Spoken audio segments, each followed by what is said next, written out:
Hello world, I'm What If Stadia. Today we are continuing What If Deku Killed Shiguaki, part 5 I believe. We begin, Deku in the middle of this fog, with the laughter behind him of the flame breath guy, and Sui, trying to focus on, not on them, as he can hear their laughter getting louder and then silent all of a sudden. He's trying to get his head wrapped around this, everything that is happening. How his body is changing and morphing to the blood. This new ability to turn into this ghost and to see what other people cannot see. But being unable to speak to people, it's too much for his brain to complicate. I need to get away. He turns around with a worried, his brows stuffed down, only to see Sui kissing the man on his cheek.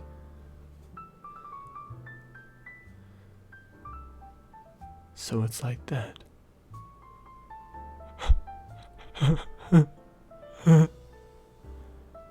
Are you okay, Deku?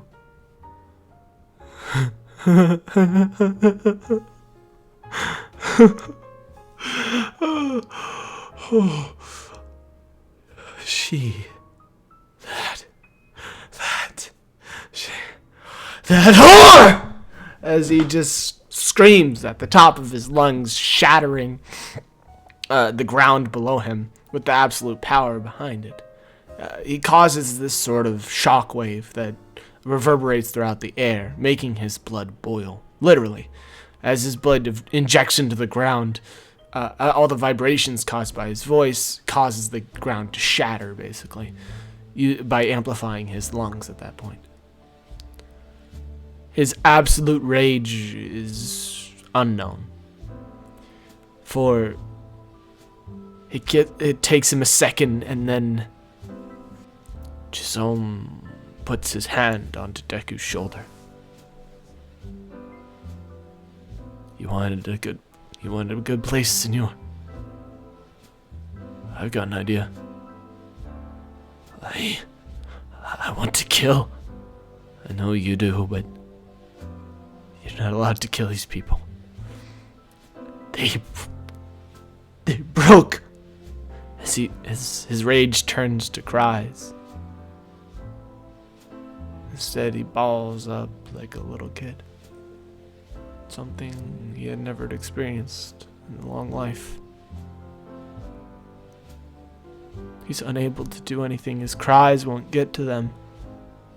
Chisholm carries him like a baby. He carries him all the way to this boxing outpost. As the world was unstable, just like Deku's mind. You see, the world is made by Deku, by his instability. If his stability breaks, the world breaks. And so, when he teared up, it started raining inside of his world. It changed from the main diagram. He's unable to affect anything because you can't imagine tearing a piece of paper and it doesn't happen. But in his world, it's the same exact thing. The bloodlust that gets to him sometimes, it causes this world to happen. As he's fooling around with this, as he's being patched up by Chisholm, Chisholm tells the gym leader, a sort of a bunny girl with a cute face. Very tall, actually. Take care of him, okay? What are you talking about? Why would I take care of this kid? It's tearing up and shit. I'm the leader of a gym, I'm not a babysitter. You're just going to have to, okay? Trust me. He's a good fighter. You promise? Oh, I promise. Alright, just make sure to return. Daycare. As she turns around, and Chisholm also walks his own way, his ragged clothes still dragging on behind him, bumping into all this stuff in the gym. All the people stop staring at him and continue on to their own workouts. The bunny woman, call me Rumi, honey. Now, get up. No crying and shit. That's for pussies. Today you become a fighter. One of my fighters. As he picks himself up, trying to gather all of his strength, he kind of like falls onto his knees a little bit. However, he catches himself using the blood that he had collected. However, it was staticky and scattered immediately after it allowed him to get back up to his feet. It's unfortunate how much blood he had collected over these days. He was still so fragile that he was unable to collect it properly. It reflected his mental, just like the bloodscape. Ooh, bloodscape. That's a good name for it. Yeah, let's call it the bloodscape.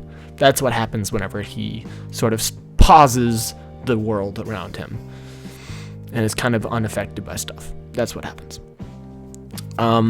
It can only be accessed by other people that know how to use blood, blood jutsu, whatever the fuck. Realistically, this is actually just a power given to him. She says that, what always got me into what always got me out of, one of these mental things? What? It was a fight. I would fight until I won, and when I won, I felt way better. So, you're gonna fight our toughest fighter.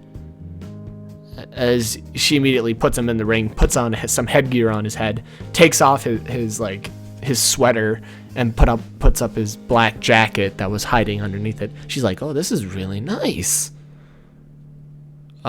She then puts up his head to put in a mouth guard on him, as he just kind of his eyes are just all teared up. He does not look good right now. She's like, Jesus, kid. Tell you what, if you win, I'll let you stay in an actual bed tonight. That makes him happy. Just a little bit, enough that he smiles. However, then he returns back to reality where he's just like, my girlfriend is dating another guy 3 days after she thinks. 3 days! And she's just like, oh my god, just fight. As she points his face forward, and this, about 8 foot tall guy with jacked muscles and robotic features around the outsides of his arms. Deku's just like, isn't it illegal to fight with quirks? She's just like, not in our arenas. In the underground ones, at least. He's one of the toughest fighters in ours. Robo Man. Name's still in workshop. Clearly. He's like, I'll beat the snot out of you, kid. As he just hits the you just hear massive clanking noises coming from his, gloves. He's just like, I don't think this is going to be very fair. As then, he hears the bell ding, ding, ding. And he's just like, he's just getting the shit kicked out of him, basically. She's just like, oh, this has to be part of my plan someday. As, her sort of case manager, a smaller bunny girl that seems to be, almost looks like her daughter. However, she was dressed in all business clothes, comes up to her saying, beating up children is a felony. And she's just like, oh, I know. What'd you come here to tell me? It was today's progress reports. We're doing worse than usual. And I thought the gutter had rats bad enough as was. Looks like we're below the rats now. Yes, ma'am. Well, maybe this kid. As then Deku just gets almost TK'd right immediately as he's punched the shit out of by a straight right punch, straight to his face. He doesn't even try to dodge, kid. As he falls straight to the ground, they start counting time. As the robo guy looks over like, are you sure that it was okay to do this? I kind of feel bad now. She's just like, nah, beat his ass into the ground. He'll wake up. As soon enough, Deku does wake up slightly, and then is just punched the shit out of again, right to the frickin' floor. He gets up to 9 seconds counted.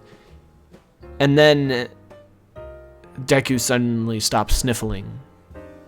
His last tear is shed. As it falls onto the ground, time slows down for him. He's gotten the shit kicked out of him every single second of this day. As he exhales,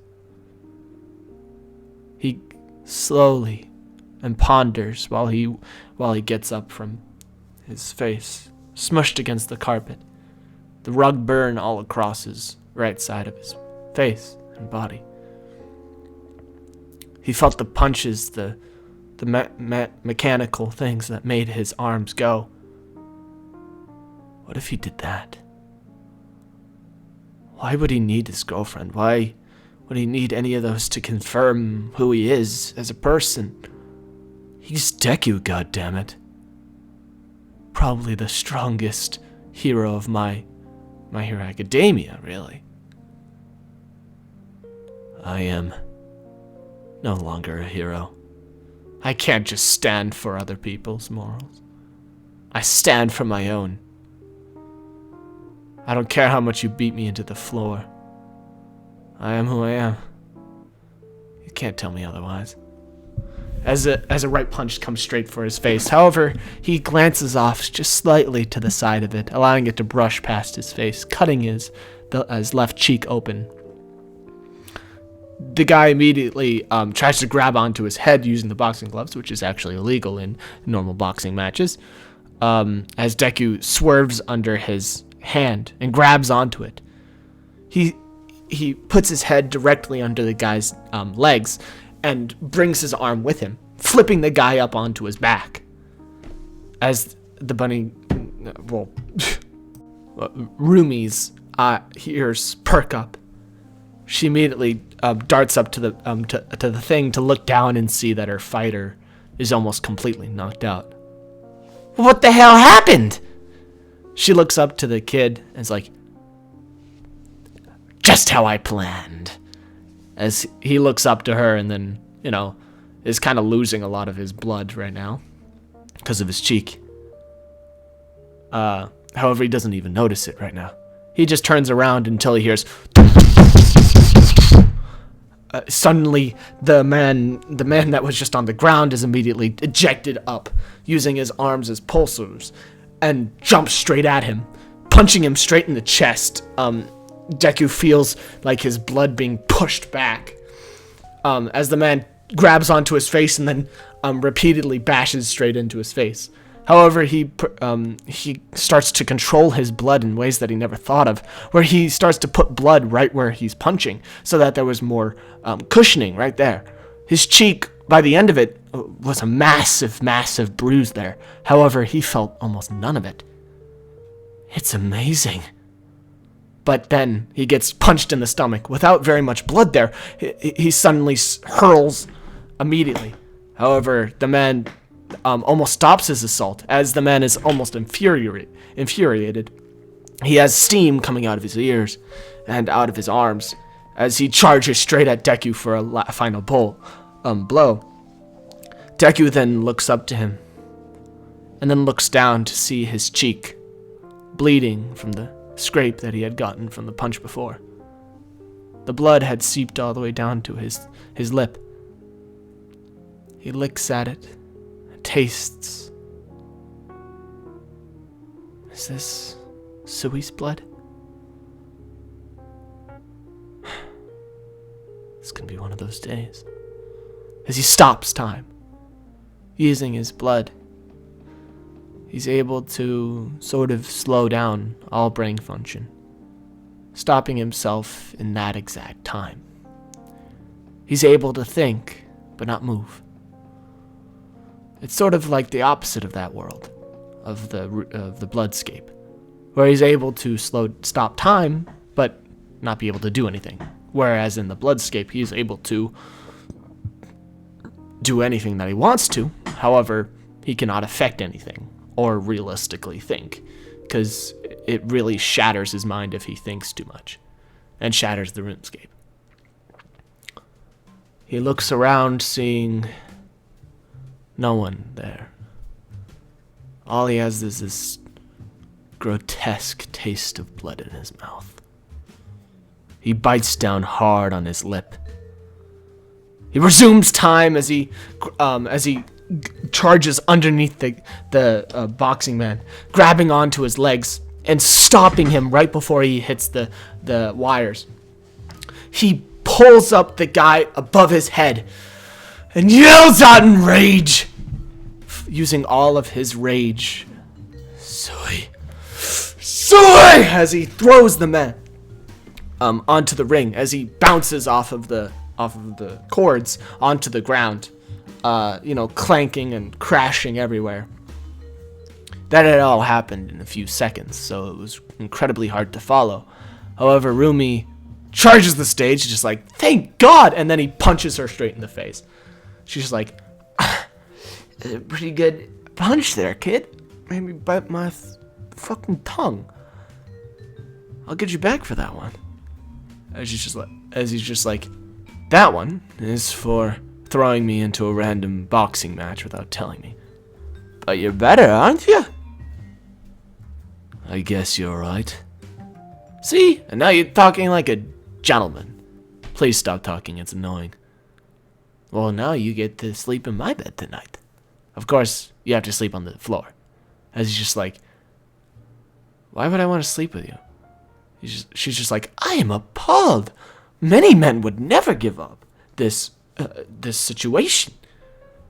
Aren't you feeling excited? No. What? Are you not attracted to a bunny girl?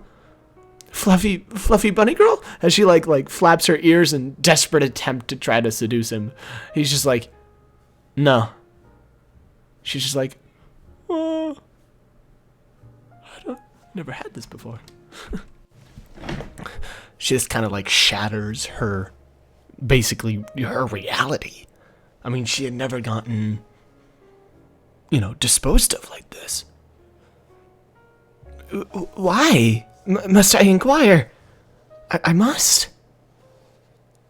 I don't care much about it right now. All I want to do is get back to Chizome. Speaking of Chizome, he hears from a long-range holler from above, overlooking the stadium. Is Chizome yelling, I'm here! Senor Deku, are you okay? I came as fast as I felt the blood release. Are you alive? Please tell me. As you can hear his yells across from the stadium. Yes, I'm alive. And you sound so much younger. Thank you, Senor Deku. As he quickly makes his way down to Deku, showing a little bit less of his old man status that he had from before. Chizome was looking refreshed, as if some type of thing had made Chizome wish back. He looked like he was reinvigorated, like he was liking life again. Deku smiled and said, don't worry. I'll be here with whoever you were. My name is Rumi. And you are staying in my bed tonight. Chizome's just like, what the hell? No, you are not. First of all, I have to give him lessons about how to learn by himself. He can't just survive out here like this. And as Chizome takes up Deku's shoulder and brings him to him, kind of hugging him. However, it was a very odd time, and Chizome whispers into his ear, meet me up at her room, and hands an extra copy of the keys that he had in his left hand. As he smacks the back of Deku, and Deku starts walking up the stairs without questioning anything. Deku trips a little bit on the stairs, which had never happened to him, and as he hits his head onto the top stair, which was fully metal, it seemed to just have a loud ding effect, but not affect Deku in any way, sort of. As he continues his way running into the room, opening it up and starts sitting on the floor. A quick argument is finished and Chizome makes his way into the room. There was a grim look on his face, as it had set into night by that time. He patched up Deku's face, and as he was doing so, I never asked about your past, even though you swore to tell me it. You're right, Senor Deku. I did forget to tell you about that. Fine. I guess I'll also have to tell you how I know of the blood. I would like that too, yes. Of course. You see, I'm on the run from the Hero Association. That's clear enough. Right. However, when I was... God, it's all so complicated. We might as well start from the beginning. I was born of 3 brothers. And the 3 of us were all anticipated to become great heroes. All of our quirks were oriented towards having, greatness to our names. My older brother had a surge of power when he was younger that would last him for the rest of his life. And my younger brother had an everlasting engine in his heart. However, my older brother, when he went to Mexico, well, to be more specific, I went to Mexico to try an illegal way of getting a quirk. He fixed me up. He brought me back from hell. Senor,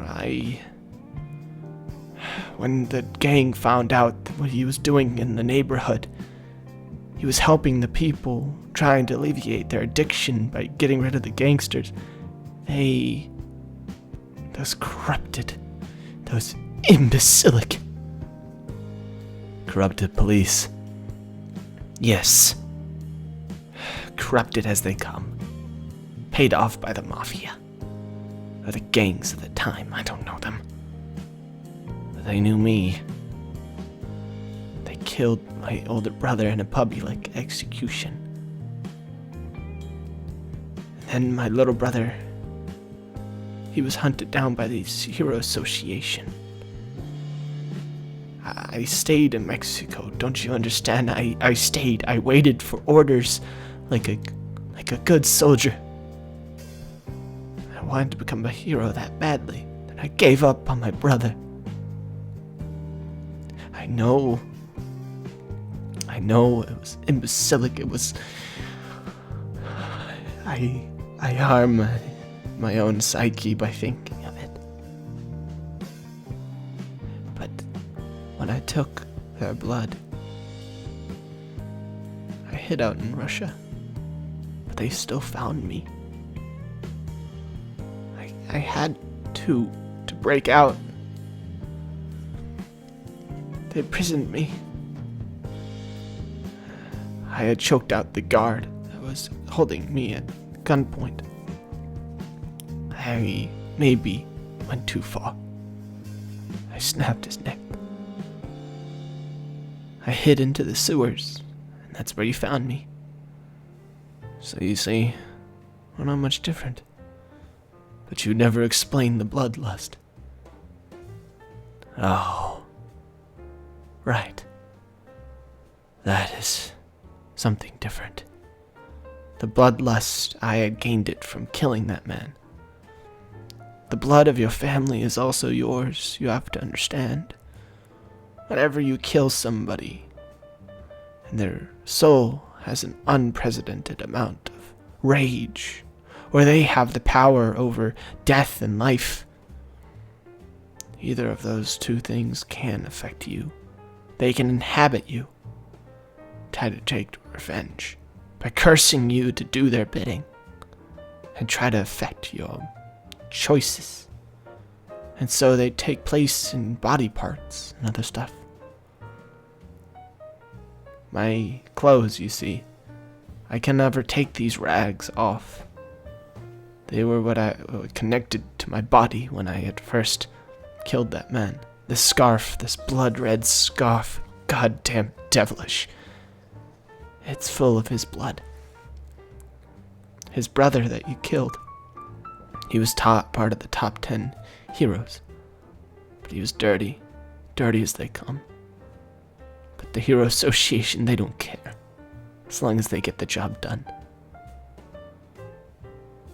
Either way, your patches are done. Now, to explain your bloodlust. I have dealt with it for almost 5 years once I got rid of it. You lived under the sewers for that long? Well, of course I broke out. I went back in for hiding, and I got locked. That's when I found you. I see. How many have you killed since then? Let's not talk about that, young Deku. Don't call me that.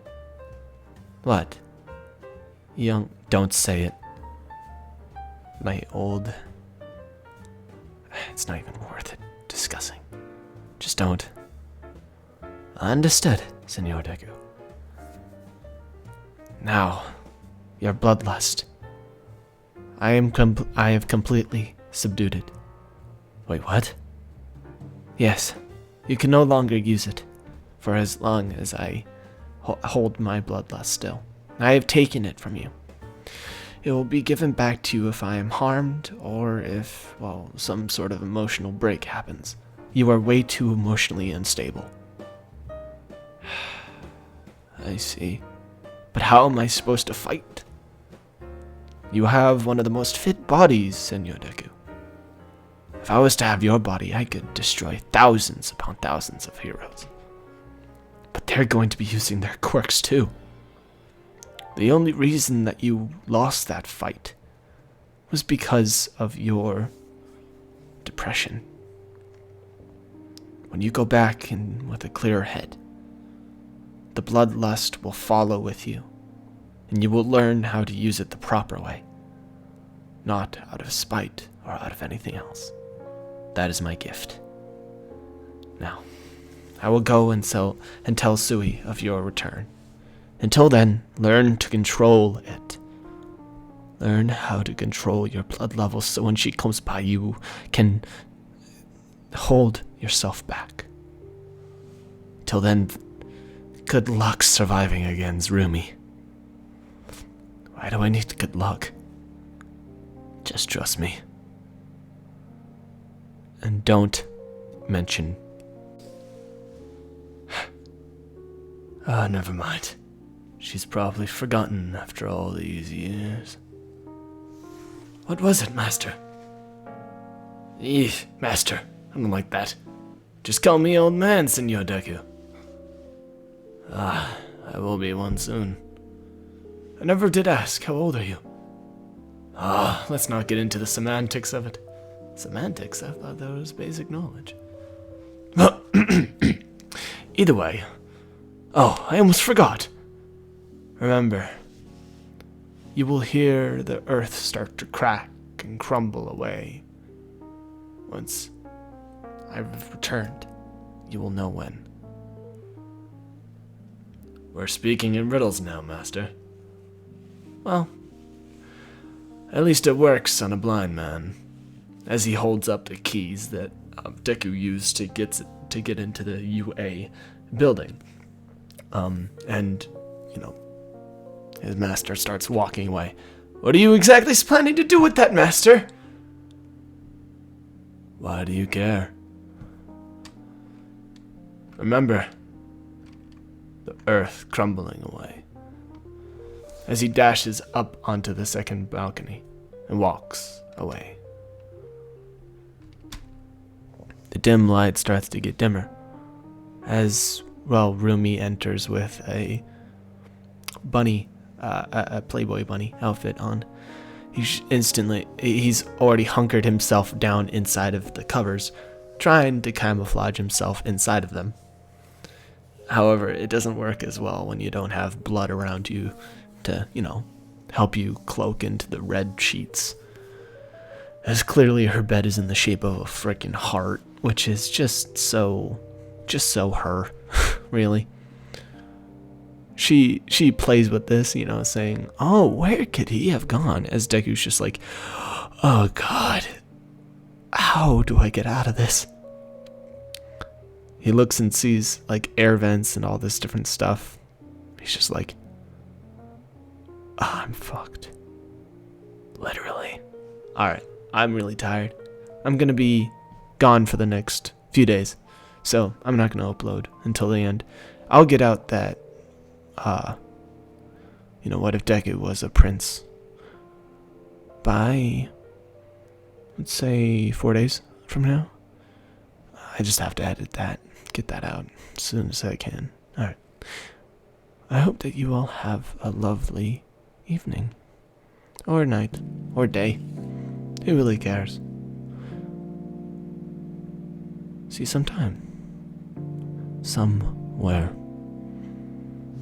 Goodbye.